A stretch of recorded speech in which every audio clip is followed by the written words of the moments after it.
أيها الذين آمنوا لا يحل لكم أن ترثوا النساء كرها ولا تعضلوهن لتذهبوا ببعض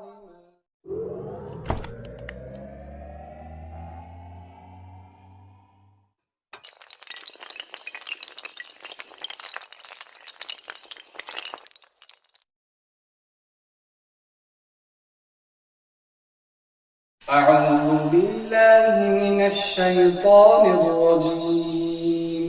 بسم الله الرحمن الرحيم يا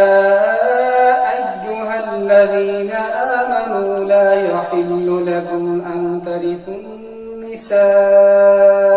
كرها ولا تعضلوهن لتذهبوا ببعض ما آتيتموهن شيئا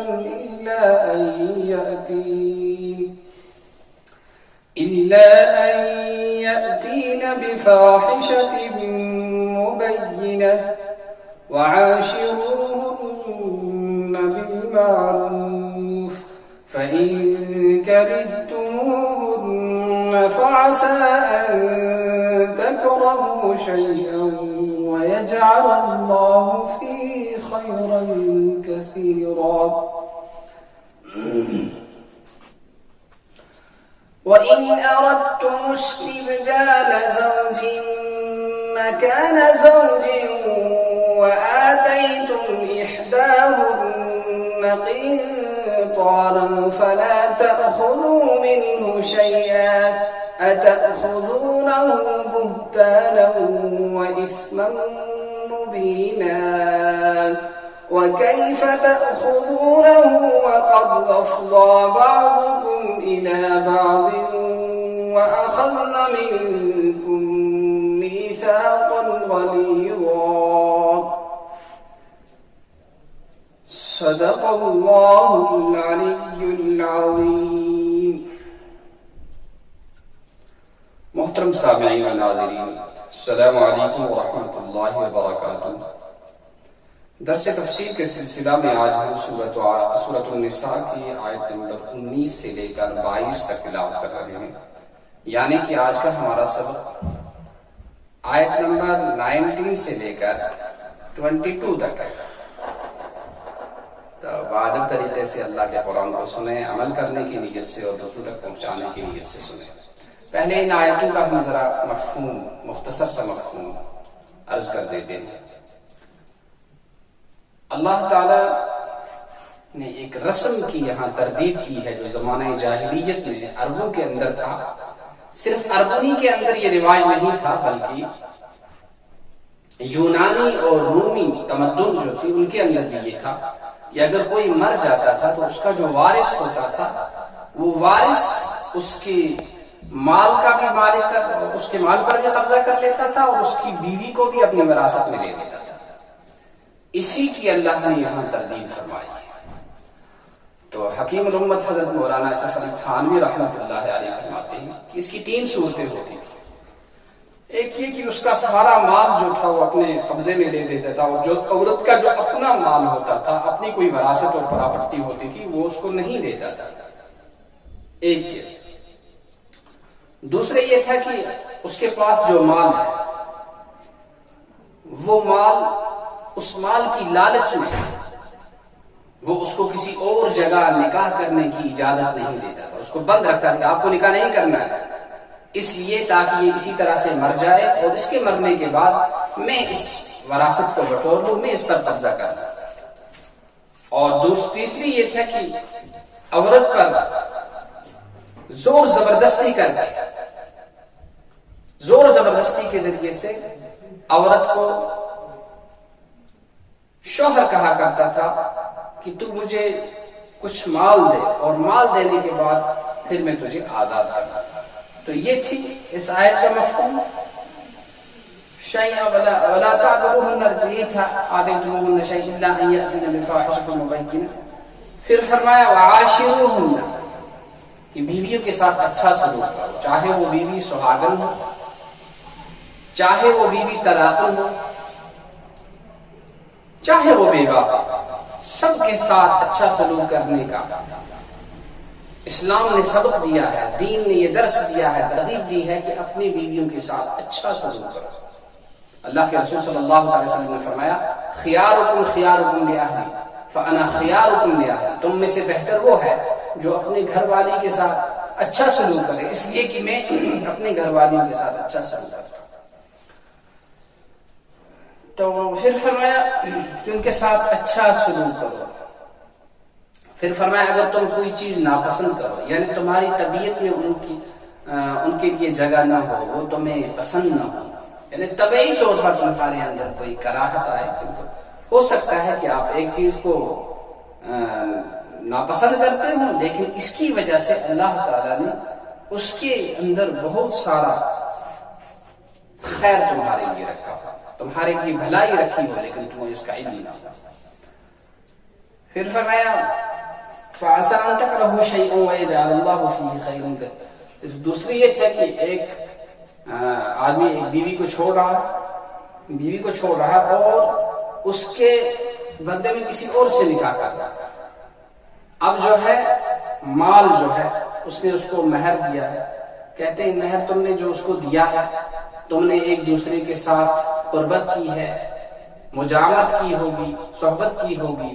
یا خلوت صحیحہ جس کو شریعت میں کہا جاتا ہے وہ آپ نے کیا ہوگا، تو آپ اس سے مہر کو کیسے واپس لو گے اگرچہ آپ نے ڈھیروں سارا مال دیا۔ حضرت عمر فاروق رضی اللہ تعالیٰ عنہ نے اپنے دور خلافت میں ایک دن مسجد کے اندر اعلان فرمایا کہ دیکھو عورتوں کے مہر زیادہ مقرر نہ کیجیے۔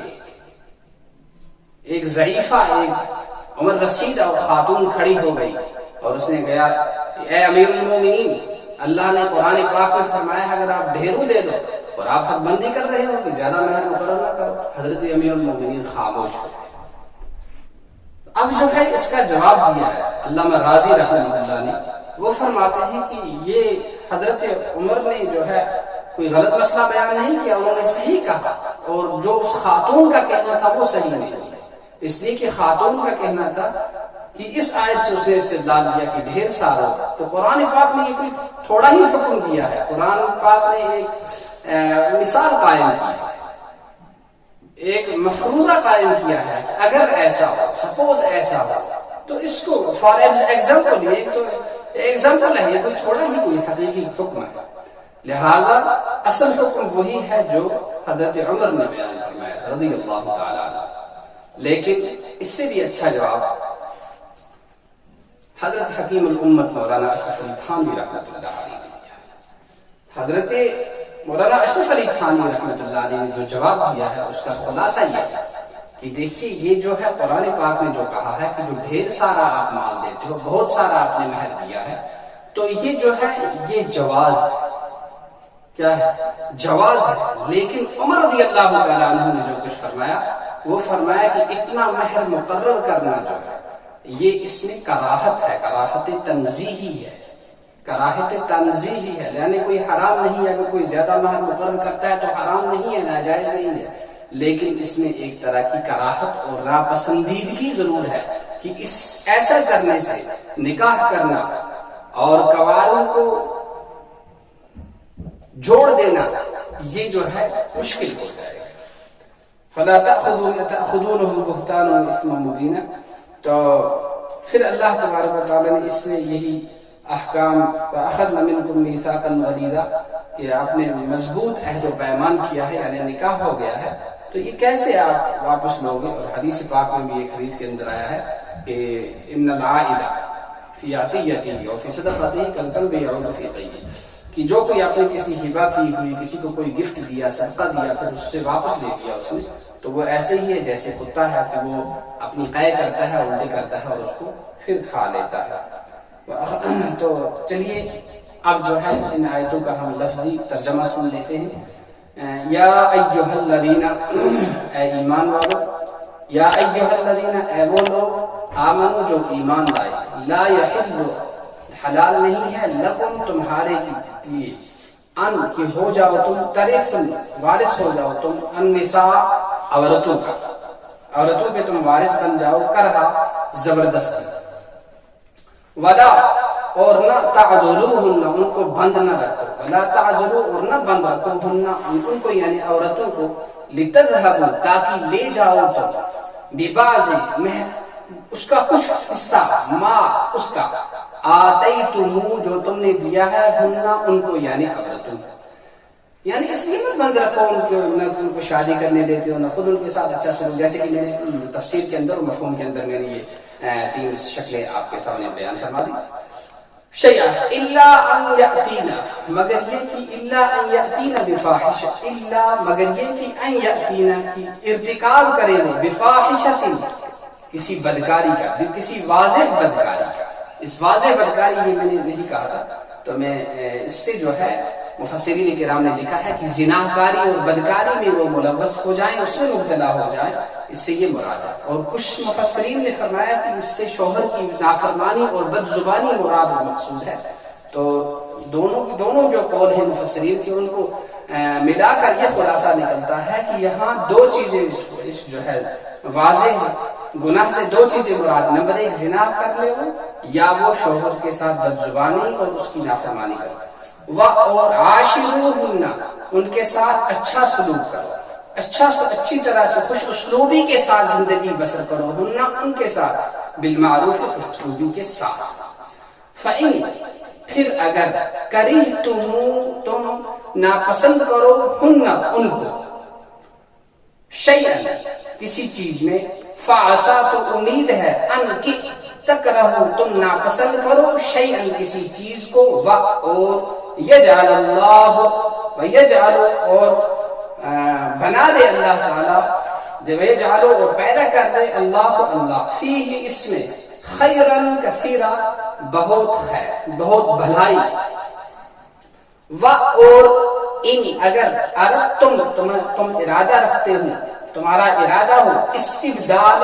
بدلنے کا، زوجن ایک بیوی کو، مکان زوجن دوسری بیوی کے بدلے،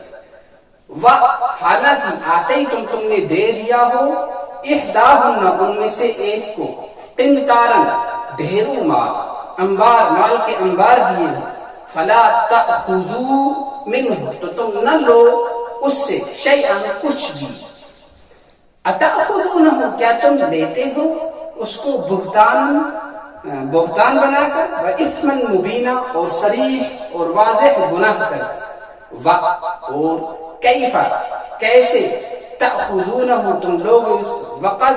اور حالانکہ، افضا بعضکم کہ ملاپ کر چکے ہیں، تو تم مل چکے ہو ایک دوسرے سے، بعضکم الی بعض تم مل چکے ہو آپس میں، اس کا ترجمہ ہے، اور اخذنا انہوں نے لے لیا ہے، منکم تم سے،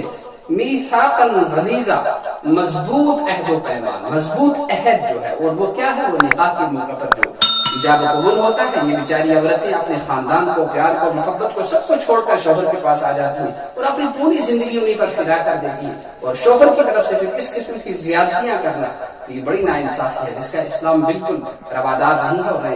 اس کی اسلام نے اجازت دی ہے۔ اللہ تعالیٰ ہمیں قرآن کو، اسلام کو سمجھنے کی، اس پر عمل کرنے کی، اور اخلاص کے ساتھ اس کی نشر و اشاعت کی توفیق نصیب فرمائے۔ السلام علیکم ورحمۃ اللہ وبرکاتہ۔